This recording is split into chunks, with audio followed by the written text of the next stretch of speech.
Hermanos, paz de nuestro Señor Jesucristo. Espero se encuentren bien.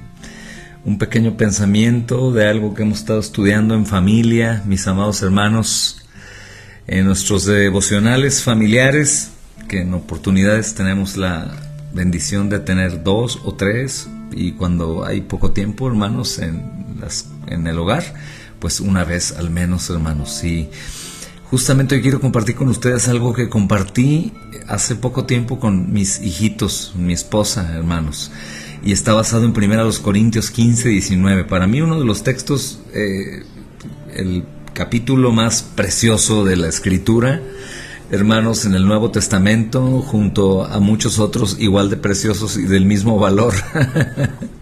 Pero este dice justamente, hablando de la resurrección, en 1 Corintios 15, 19, dice la Santa Escritura, mis amados hermanos, si pueden ahí anotar o abrir su Biblia, dice el apóstol Pablo: si hemos esperado en Cristo para esta vida solamente, somos de todos los hombres los más dignos de lástima.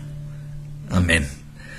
Hermanos, a primera vista, si leemos este versículo solo, pues creemos como que esperar en Cristo solamente, hermanos, nos llevará a la ruina, ¿no? Porque el texto en nuestra traducción dice: si esperamos en Cristo para esta vida solamente.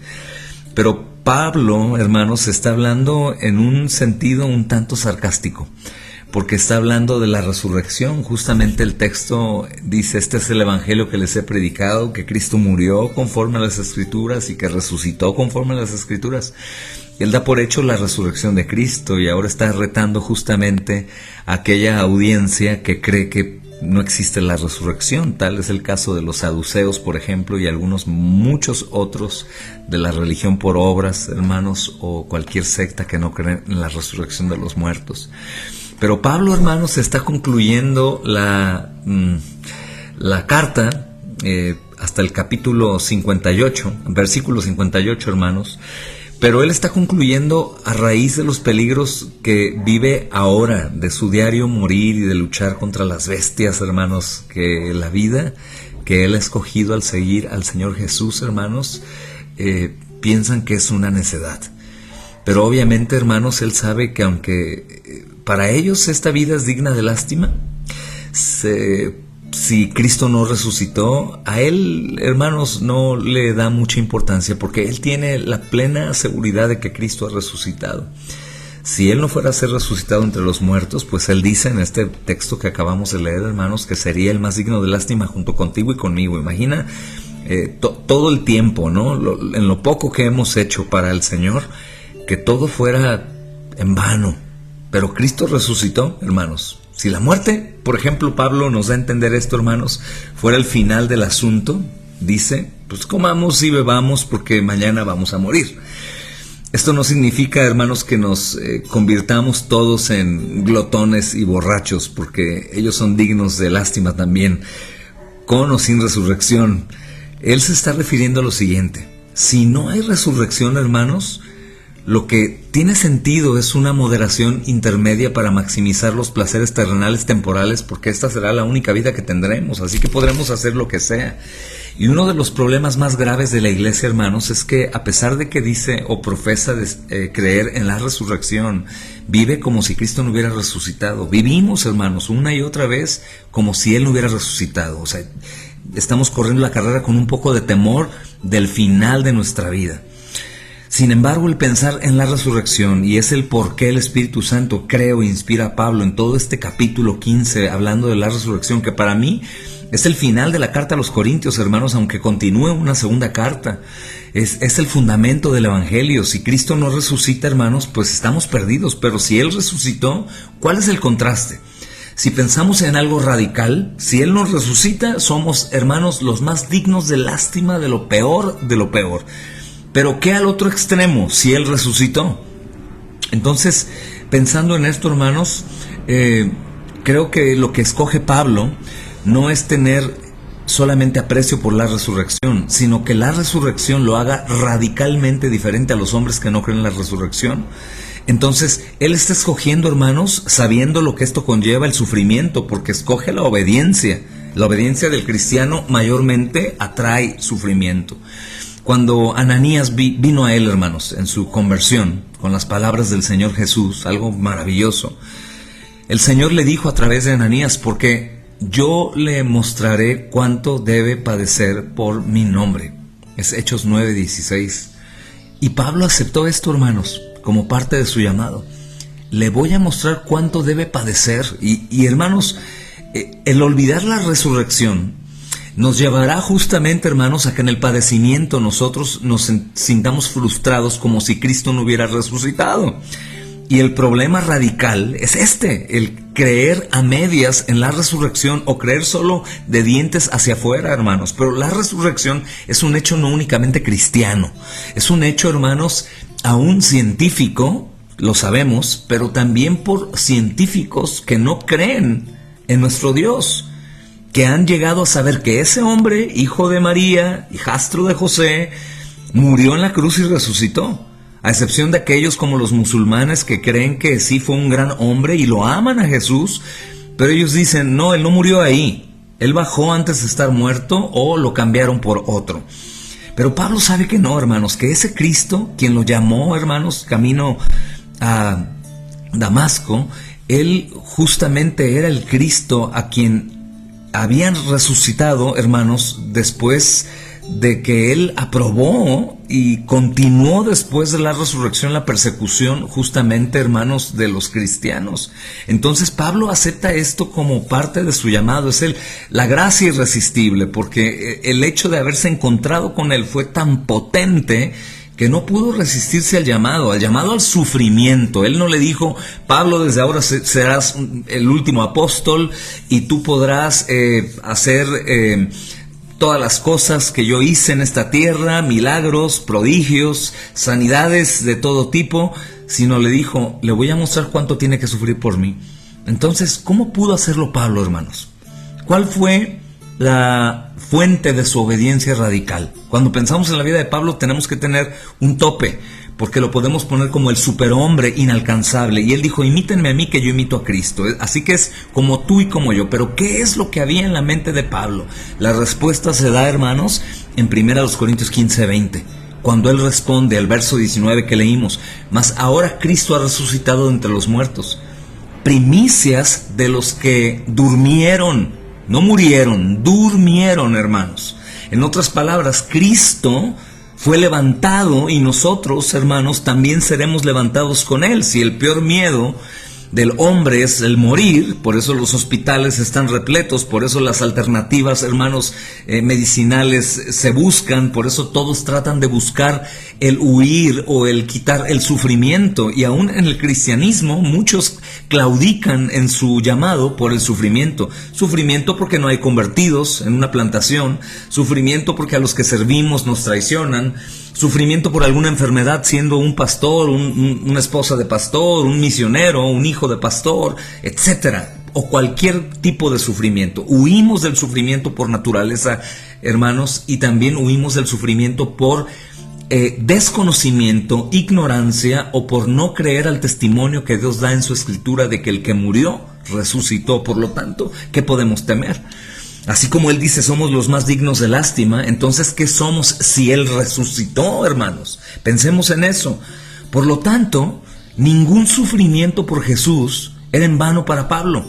Como dice, hermanos, 1 Corintios 15:58, que es el texto que estaremos exponiendo, o bueno, la base de los textos que estaremos exponiendo en nuestro 7º Congreso Anual Somos de Cristo. Creciendo en la obra del Señor siempre en creciente, hermanos, no deteniéndonos, siempre en desgaste físico, hermanos, en fortalecimiento espiritual, porque la esperanza de la resurrección cambió radicalmente la manera en que Pablo pensó y vivió. Cuando pensamos en la vida del apóstol Pablo como otros hermanos que viven para el Señor, nos preguntamos ¿por qué ellos sí, por qué yo no? ¿Te ha pasado a ti? A mí me ha pasado muchas veces. ¿Por qué ellos están tan entregados, están deseosos de la obra de Dios y yo no? Hermanos, número uno, primeramente recuerda que cada uno, como parte del cuerpo de Cristo, tiene algo que hacer. Pero de qué manera lo haces es lo que determina si en realidad tú crees que Jesús resucitó o no. Hermanos, el saber que Él había resucitado porque se enfrentó con Él cara a cara, hermanos, lo liberó del materialismo, del consumismo.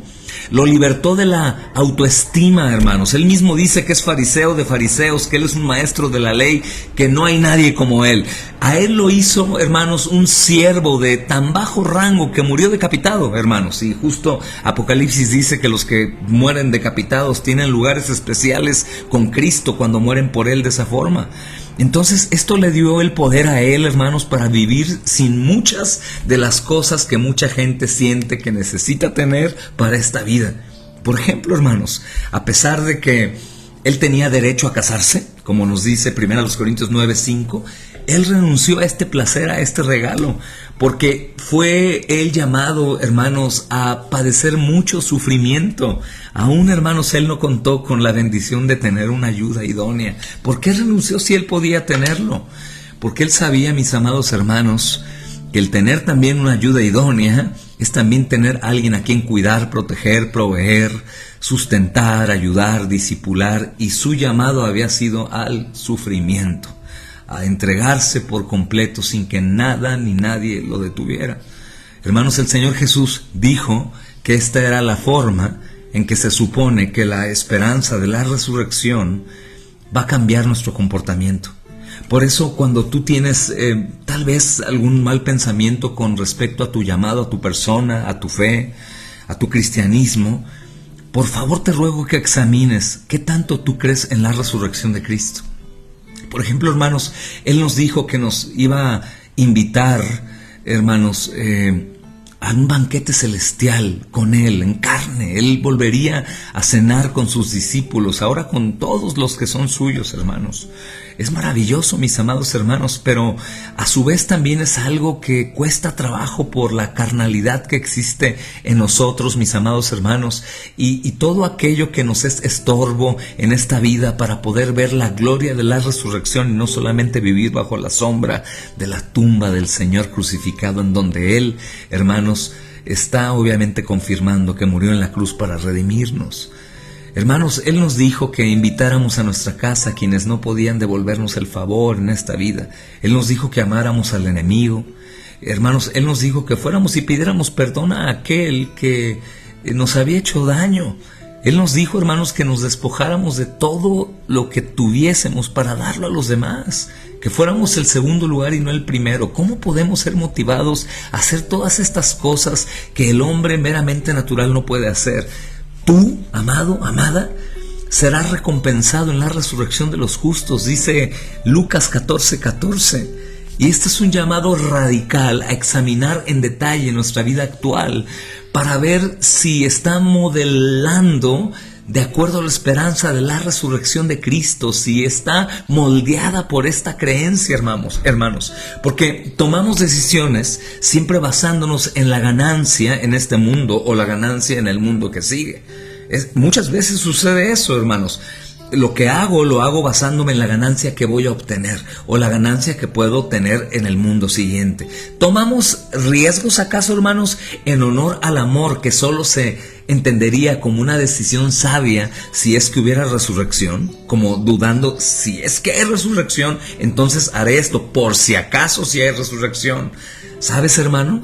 Oremos juntos para que Dios nos ayude a volver a dedicar nuestro compromiso de por vida para que la resurrección siempre tenga en nosotros resultados radicales. Si tú te preguntas, hermano amado, si Cristo resucitó, ¿cuál es tu respuesta? ¿Y cómo puedes saber si no son meramente palabras? Por los hechos que haces, sabiendo que para nosotros la muerte ya no tiene más poder. Mis amados hermanos, cuando Cristo murió, la muerte murió. Cometió suicidio, como dice un pastor. Así que también los que morimos con Él resucitaremos con Él. ¿Qué atesoras más? ¿Los tesoros de este mundo o los tesoros venideros en la vida eterna, sin dolor, sin llanto, sin enfermedad, sin necesidades, sin aburrimiento, sin frustración, sin pensamientos engañosos, sin pecado, hermanos, sino con limpia conciencia, con ojos absolutamente limpios, poder disfrutar de la gloria de Dios para siempre. Que el Señor nos ayude, mis amados hermanos, como recibió la gracia Pablo para ser ayudado y considerar su vida como basura. Como aquellos héroes de la fe en Hebreos 11, que ellos sabían que había una patria mejor, por lo tanto ellos no quisieron obtener un rescate en esta vida. Ellos obtendrían una mejor resurrección. Que el Señor les bendiga, hermanos. Un breve pensamiento, esperando que sea de bendición para todos ustedes. Aquel que murió, resucitó y está a la diestra del Padre, intercediendo por nosotros. Bendito sea su nombre, mis amados hermanos. El Cordero es digno. Compartan con la iglesia. Bendiciones en el Señor.